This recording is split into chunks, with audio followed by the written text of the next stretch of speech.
Hello everyone, I'm Jacob, Community Manager with Paradox Studio Black. Last week we talked a lot about rites in the upcoming core expansion By God Alone, and this week we're going to talk about their finer details, how they start, how they spread, where the line is between local devotion and outright heresy. We're also going to come at it sideways, because rites in Crusader Kings 3 are not free-floating ideas. They are things specific characters do in specific places, and the places matter as much as the theology. To illustrate this, let's see how the mission of Cyril and Methodius plays out in the expansion, since some of you are likely familiar with this story already. The year is 869 AD. King Radoslav of Moravia, your current character possibly, has spent the last couple of years in a peculiar kind of correspondence. A pair of brothers, Cyril and Methodius, arrived in his court at the end of the previous decade and taught the Holy Scriptures in his language, which was a novelty. They translated scripture into Church Slavonic, which had also not particularly been done. The work was good, the local clergy noticed. The clergy in Salzburg, several days' ride west, also noticed and were not pleased. Cyril and Methodius traveled to Rome to settle the matter. Cyril died there, but Methodius came home with the Pope's blessing and a tightly defined parcel of permission, a Slavic liturgy in the local tongue, recognized but contained. It is a real thing. It is also, structurally, a divergent variant of Christianity. That story plays out more or less in that shape from any 867 campaign in our current build. At the end of it, if you played your cards right, Methodius creates a new rite, which enters the religious geography of Europe.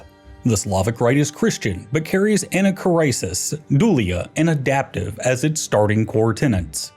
Scandalously, the rite also permits priests to get married, which, while not unheard of within mainline Chalcedonian Christianity, was at least frowned upon by this time. The Slavic rite may be a pre-scripted storyline, but it leverages a more generalized system, which is what we'll talk about today. As mentioned above, rites are not random ideas floating about in the air. They live on the map, on counties and provinces, and are informed by a new title layer we've called Ecclesiastical titles. The generic term for modders out there is clerical region titles, which can be leveraged to create analogous mechanics for your total conversion mod. In the West, they're known as archdioceses, in the East as patriarchates. They sit underneath the secular map. Your kingdom of West Francia contains several archdioceses. The Archbishop of Rheims holds one of them. His counties overlap parts of your domain and parts of Lotharingia, and his ecclesiastical authority does not particularly respect either of your realm borders. These titles broadly follow the ancient Roman administrative borders the medieval church inherited, and then proceeded to argue about for centuries. However, they are shaped differently in each of the 867, 1066, and 1178 start dates, to reflect the evolution of the church's reach over these eras. Where a Christian kingdom emerges that doesn't host an ecclesiastical title, which might happen more than you might think, especially over a long campaign, a new ecclesiastical title can be created by the head of faith. Up-and-coming local clergy, especially ones backed by powerful secular rulers and perhaps a cathedral of the latest architectural fashion, can also petition the papacy for his own see, or request the merger of their see and a neighboring one if its archbishop is sufficiently hapless. The archbishop or patriarch holding one of these is an actual person with an actual job. He has subordinate bishops to oversee. He sees to the faithfulness and the souls of the local Christian rulers. He starts and administers church-related great projects in his region. He ensures everyone in the region follows the correct teachings. When his see vacates, the next holder is selected from local clergy by a clerical appointment score.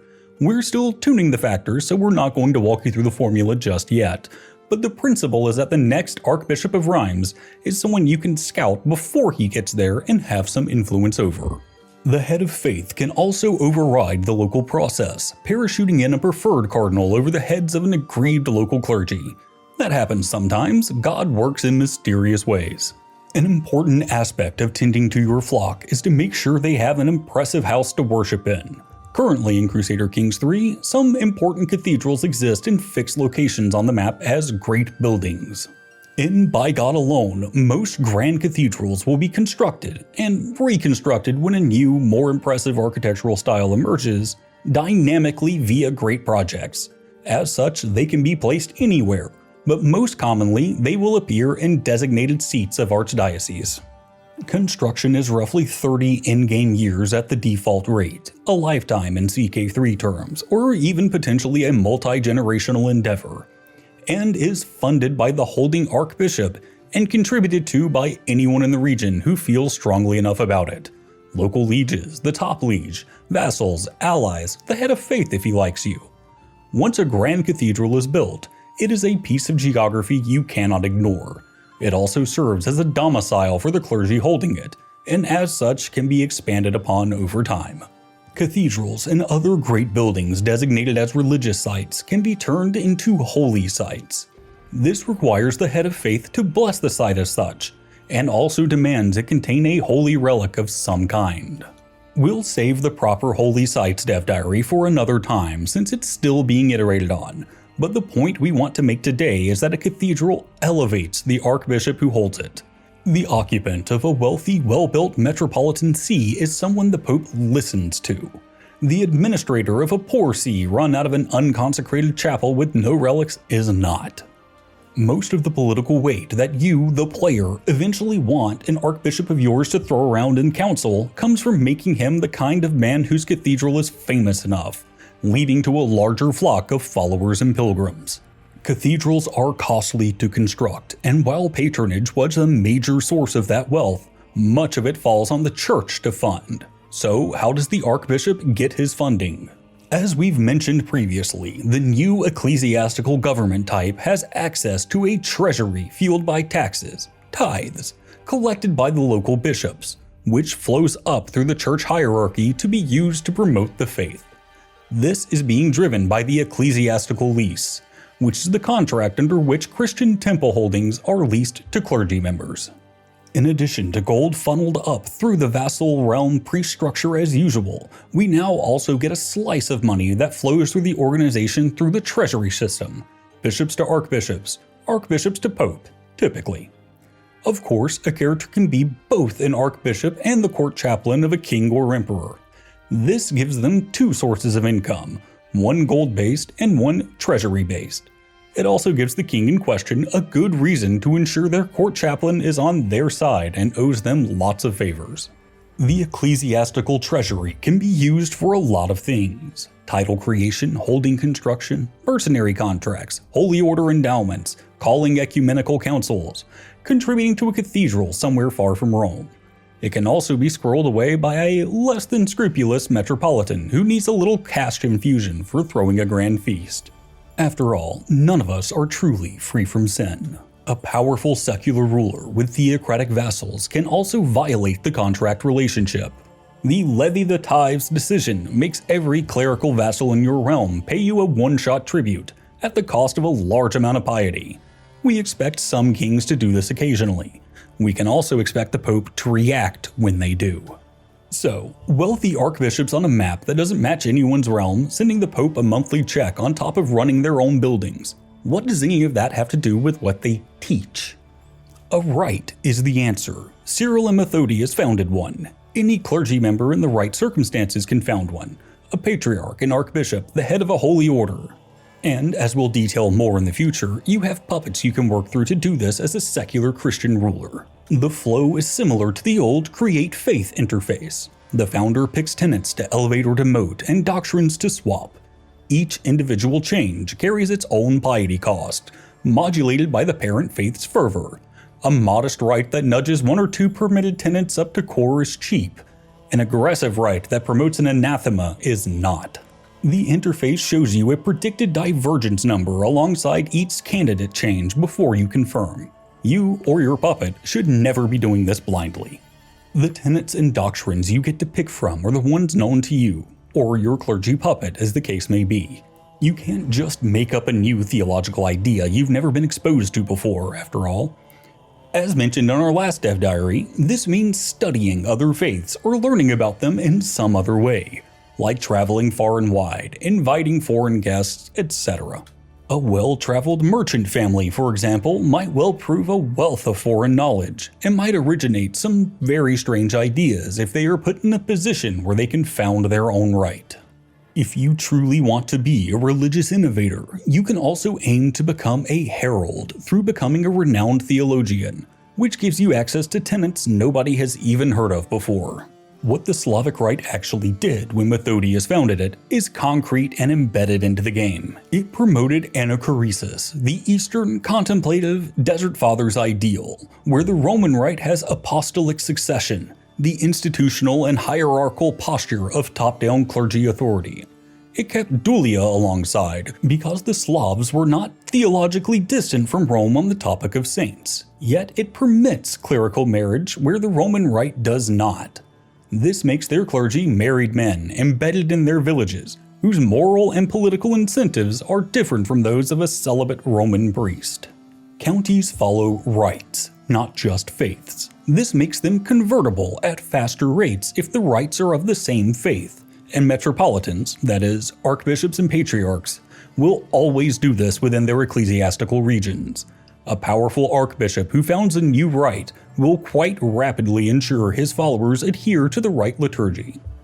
Characters can also try to convince one another to switch to their rite. This means neighboring metropolitans might try to convince one another to unify their teachings, which could make a divergent rite quite a power center over time. This increases the pressure on secular rulers to ensure their local metropolitan teaches what they prefer, and gives you a lever to try and promote your own rite across Christendom. Every tenet has a status in any given rite: core, permitted, known, or prohibited, and each status carries a weight in the calculation of divergence. Two rites that both treat apostolic succession as core agree. Two rites where one has it as core and the other prohibited disagree sharply. Add up the per-tenet contributions across the whole list of tenets and doctrines, and you have a divergent score from one rite to its faith's mainline rite. At 50 points of divergence and above, the rite crosses into what the game flags as potentially heretical territory, a different bucket in the church's politics, a distinct ragged border on the religious map. And if the Pope is in a position and a mood to do something about it, the prospect of a papal bull naming the rite a heresy outright. The rite's head is then offered a chance to submit and rejoin the main line. If they choose not to, they will become their own faith, with the consequence of being labeled a heresy of its parent. While this means the total divergence across the parent faith has decreased, which is good for the Pope, having a heretical faith to contend with is typically not good for a stable status quo. Should you try to create a rite with an immediate divergent score over 100, for example by suggesting all these teachings of the Roman Rite are fine and all, but we should have lay clergy and a temporal head of faith because that's what God's word truly intended. There's not a pressing need for a lead-up period, you'll just be declared a heretical faith outright. Good luck! Most of what we've discussed today works the same regardless of if you're Christian or not. Most faiths in the game have been split up by rite, and some faiths have become rites where we think it better reflects history. For example, Islam has been reshaped around the major historical branches and schools of law: Sunni, Shia, Kharijite, and the early community of Sadr al-Islam are now subdivided into rites such as Hanafi, Maliki, Shafi'i, Hanbali, Ismaili, Imami, Zayyidi, Ibadi, and others. This lets characters in provinces better reflect regional and historical differences, from North African Malikis to Persian Hanafis and the varied Shia communities of the medieval world. Some groups, such as Druze and Quranism, remain distinct faiths where that better suits their historical role. Obviously, grand cathedrals don't exist outside of Christianity, but the ability to request your local great building be designated a holy site, and in general the new dynamic nature of holy sites, is universal. Rites can be created, divergence is punished, and heresies formed in other faiths as well. The key distinction between Christianity and other religions, and by God alone with respect to the above, is the administrative institution of the Church, split up into regions based on ancient Roman provinces. Everything else that's Christian only flows from this. The special titles and interactions of these characters, the way they automatically spread the influence of their rite, the way the money flows through the organization, and so on. And with that, today's Dev Diary draws to a close. In the next Dev Diary for By God Alone, we're going to be talking about puppets and playable theocracies, where we'll start to understand how you as a secular ruler can act through clergy without necessarily playing them, but also what to expect if you choose to do so. We will also get into the different types of clergy you could play: prince bishops, archbishops, cardinals, and the big man himself. In the meantime, may your archbishop be loyal, your cathedral construction not get stuck in development hell, and your divergence be precisely high enough to be interesting without embarrassing. Thank you for watching today, and as always, if you want to stay up to date with everything Crusader Kings 3, then please like the video and subscribe to the channel.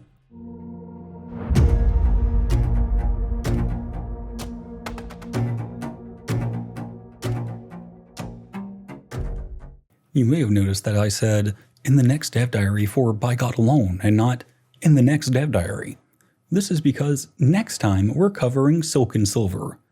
For this entire Dev Diary cycle, we're going to be alternating which one we cover on a weekly basis.